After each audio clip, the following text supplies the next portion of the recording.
Today, I'm going to be comparing some film looks in DaVinci Resolve using CinePrint 35, the built-in film look creator that's in DaVinci, and Dehancer, who actually sent me their product to review for this. And even though they did send it to me, they have no input on what I say about it or on this video whatsoever. Overall, with these three different methods of creating like a film look emulation, it really just comes down to preference and maybe patience, and also maybe how much money you're willing to spend. There's definitely a free way to do this, and there's definitely a more budget-friendly way to do this, and then there's Dehancer, which is the pricier of the three options. But with that, you might get more flexibility in the grade itself. And I do want to preface all of this with saying that I'm not a professional colorist whatsoever. I just like to shoot and I like to make videos, and no one else is going to color my footage for me. So with that said, let's get into it. Okay, so we're in DaVinci. We're on the color page. I've got some clips here, and what I have here is Dehancer, CinePrint, and the Film Look Creator all on this clip, and I'm just going to be showing you the differences between them and how they behave and how they affect your image and what I prefer.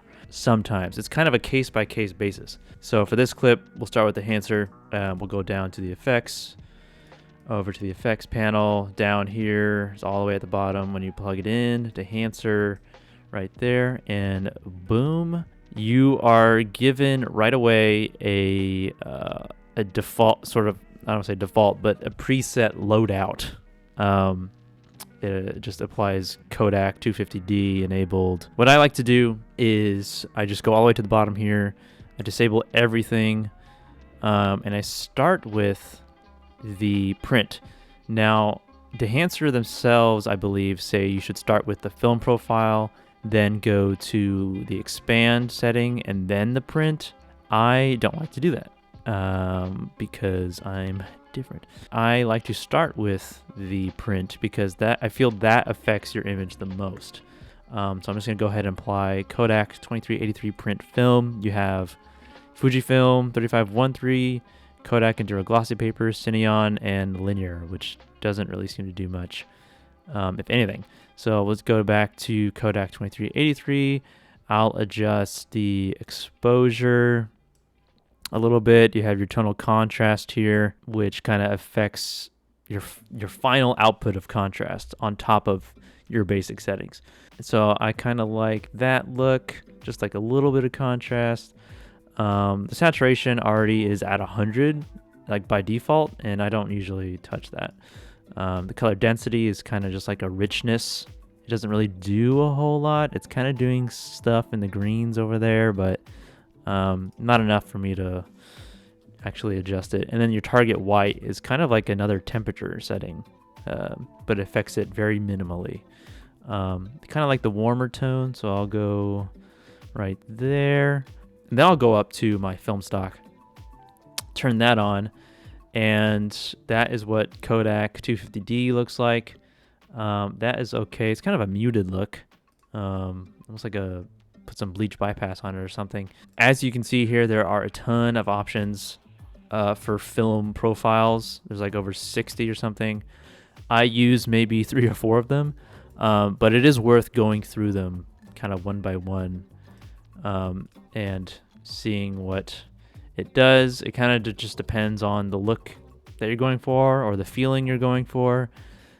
With this clip specifically, I kind of like the natural tones, and I feel like CineStill 800T kind of gives me the best results out of that. You could try, let's try Fujicolor Pro 100H. Actually, I like that a lot. I like how it's treating the greens. Shot on Fujifilm, using a Fujifilm profile, and that's Dehancer for you. That's what it does.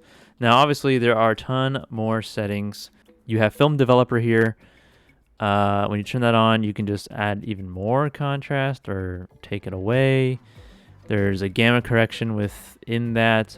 It's almost like a pivot. Just reset those. Color separation, not really sure what that does. And then the color boost, which is like just another saturation if you want even more colors. Film compression kind of focuses on highlights so that you have your impact. You can see it in the sky there, and your white point, and then your tonal range, which is like the relation of your shadows and your highlights. That's not bad. I don't usually mess with this. I don't mess with the highlights too much overall. I try to get the exposure correct when I'm shooting. And then we get down here into the more creative stuff, the film grain. I've seen a lot of people say that they don't like Dehancer's film grain, and I'm not one to really comment on this because I don't really see an issue with the film grain. Maybe people are looking for something different, but for me, how I operate when I'm applying film grain in general, not just with Dehancer, is I will just do max everything just to see the grain, and then I'll bring everything back down to really see what it is adding to the image. And then I'll do a full screen here, and I'll play, see what it's doing. That's not bad. It's a little much. You can control it, the grain, on a very nuanced level. You can control how it affects the shadows, the midtones, and the highlights. I usually keep them around the same. And then the chromas, the saturation, I always keep that at 0. I don't like color in the grain. And I think it looks pretty good. If you go into halation does what halation does. There's some specific settings or specific presets in here. 65 mil, 70 mil, 65 mil, 70 mil, no remjet. I don't know what that means. And then you have your bloom, which you can kind of see at max setting. You can see what it's doing to the edges here. It's kind of crazy. And then you also have similar settings to halation. I'll either like keep it very minimal, or I'll just shoot with a bloom filter, like a CineBloom 10% or something. I don't like a ton of blooming highlights. And then you have your overscan, your gates. This is, let's see. Oh, you gotta turn it on first. Okay, make sure you enable it. You have different settings here. Super 8. You can change the size of it. You can change the exposure of the film itself. You can see what it's doing right there. The image that's underneath the gate, the offset, just kind of a left and right, and then the focus of the edges here. You can make it really out of focus, completely in focus. You could flip it if you want. You could turn off the static gate. Oh, I see what it's doing. And then you have your vignettes, monitor, false color, which is actually kind of a useful tool, I think. Let's turn that off.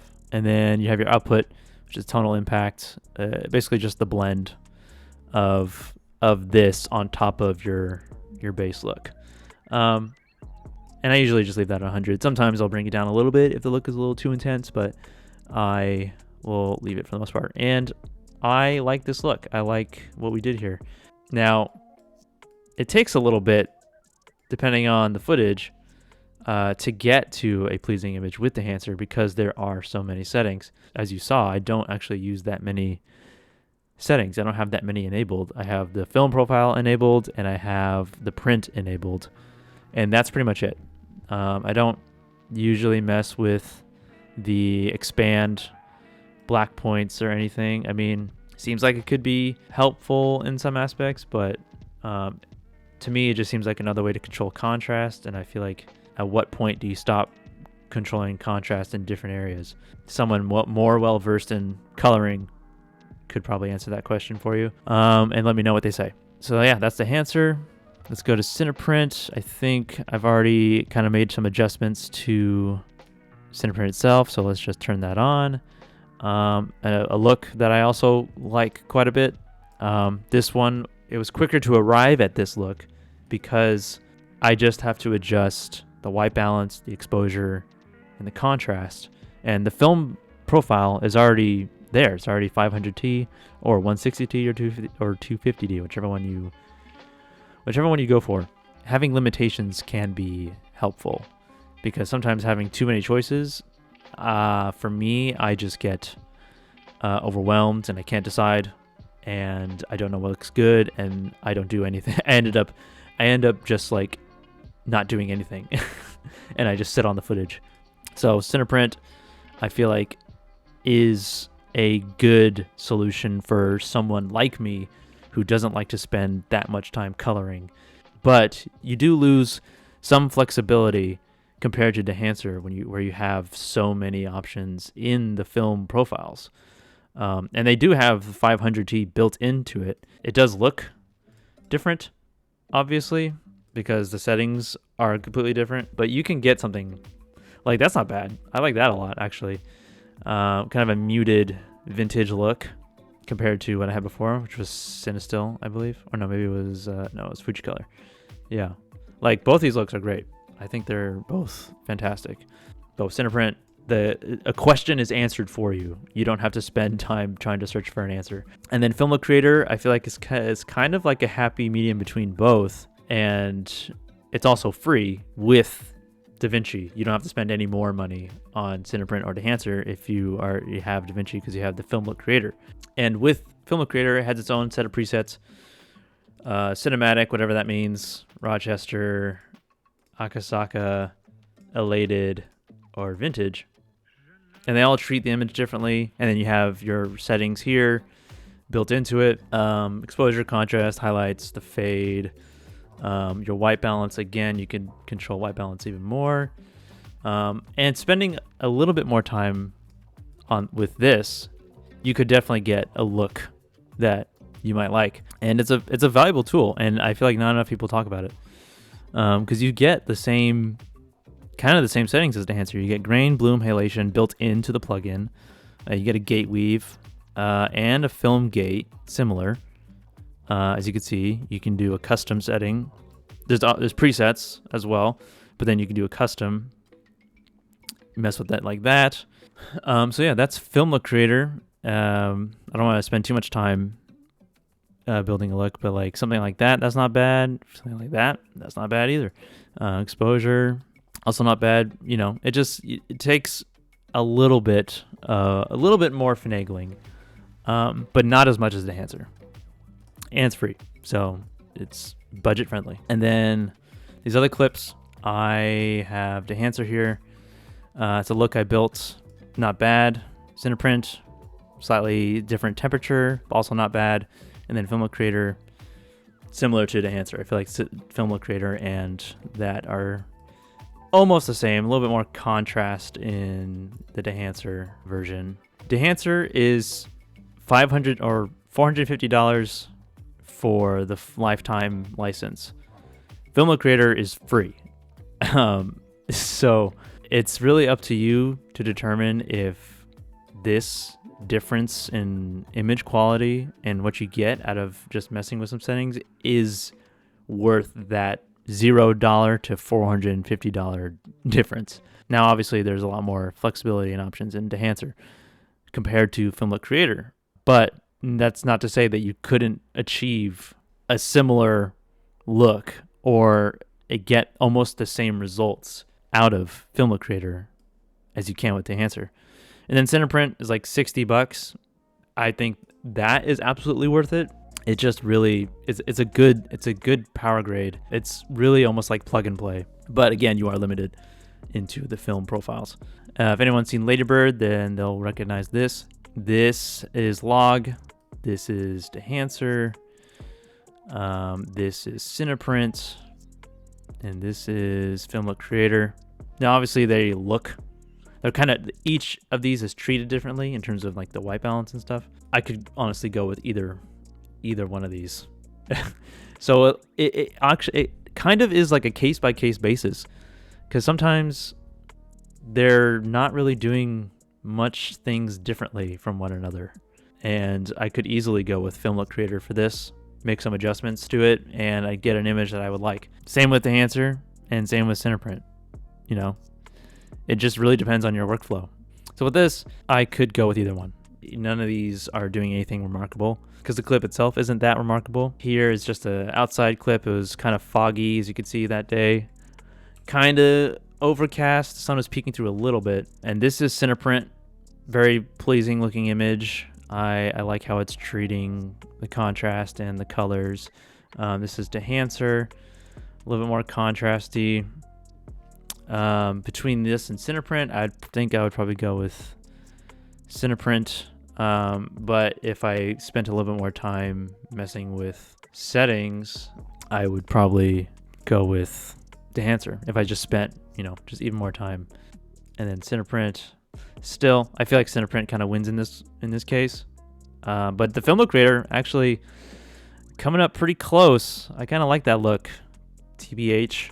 I feel like that is something that I would use. But honestly, you spend enough time in any of these settings from any three of these workflows, you'll end up just making the same image. And it's just a matter of how quickly you can get to the image you want.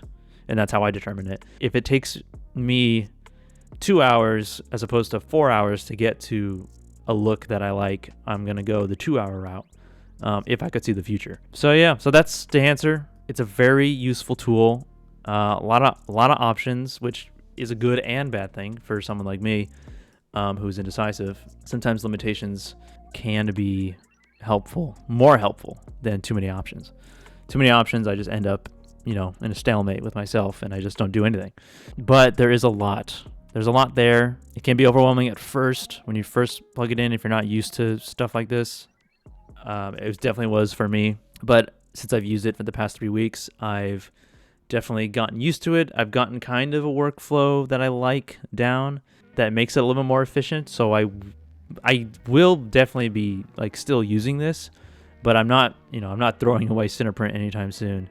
I think that Dehancer is a great tool, and to some people that lifetime license might be worth it, but for me, I don't know if I could justify it. Because I'm a DP first and an editor second, I'd rather put money and time into making my footage look as good as possible in camera before it gets to the editing room.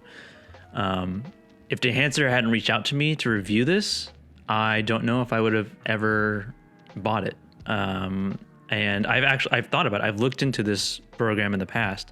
The other workflows that I showed were doing just fine for me.